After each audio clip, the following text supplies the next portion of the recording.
When we talk about astronomy, it's important to mention Nicolaus Copernicus, who undoubtedly changed the way to see the universe.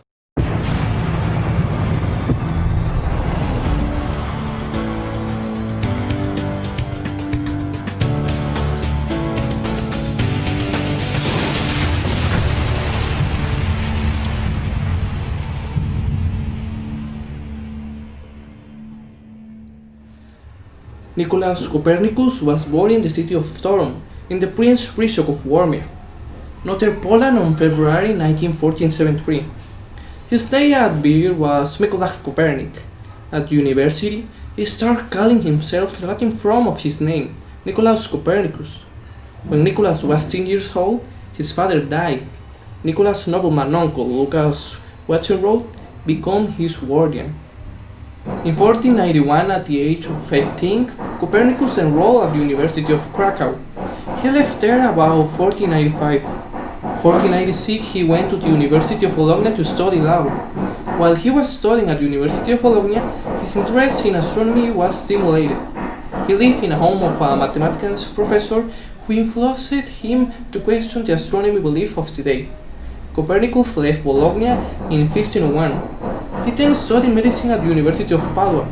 From the year 1503 onwards, Copernicus acted as a secretary and physician for his uncle. He also performed religious duties, carried out government work, acted as an economist, and even assumed leadership in a time of war. During his time in Bologna, Copernicus had become friends with the experienced Italian astronomer Domenico Maria Novara. They had carried out many hours of observation of the night sky together, with Copernicus serving an informal astronomy apprenticeship.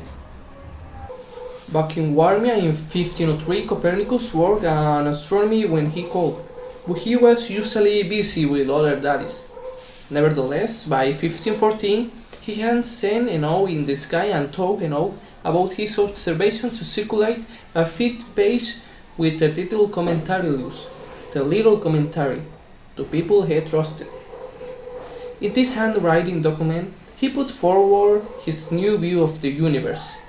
He told people should shift from a geocentric view to a heliocentric view. In Copernicus' time, most astronomers believed that the theoretic astronomer Ptolemy had developed more than 1,000 years earlier.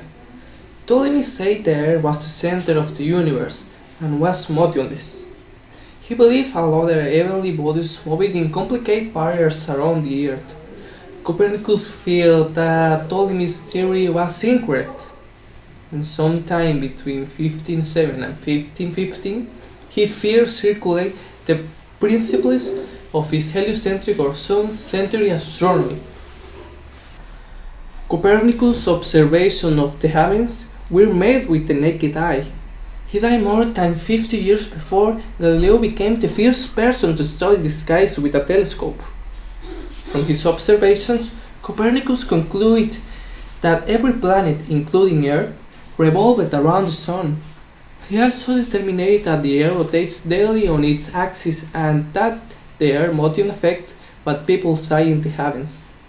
Copernicus did not have the tools to prove his theories. By the 1600s, astronomers such as Galileo would develop the specifics that would prove he was correct. With these starting points, he had relegated our planet from a special, highly privileged position at the center of the universe to nothing very special, another planet moving around the Sun. His other important contributions are that the Earth rotated completely on itself every 24 hours, and that the Earth gave a complete rotation to the Sun in cycles of 1 year.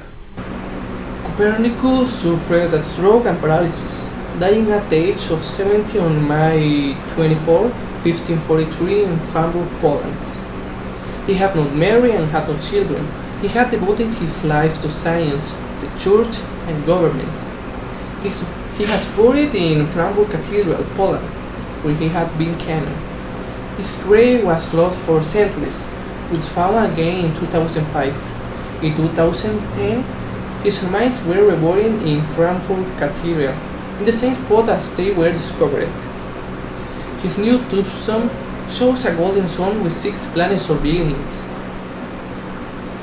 In life, and thanks to the talk of the church, he could not receive any awards, but throughout history, he was received mention in his honor, such as the lunar crater Copernicus, the asteroid Copernicus, the ESA's Copernicus program.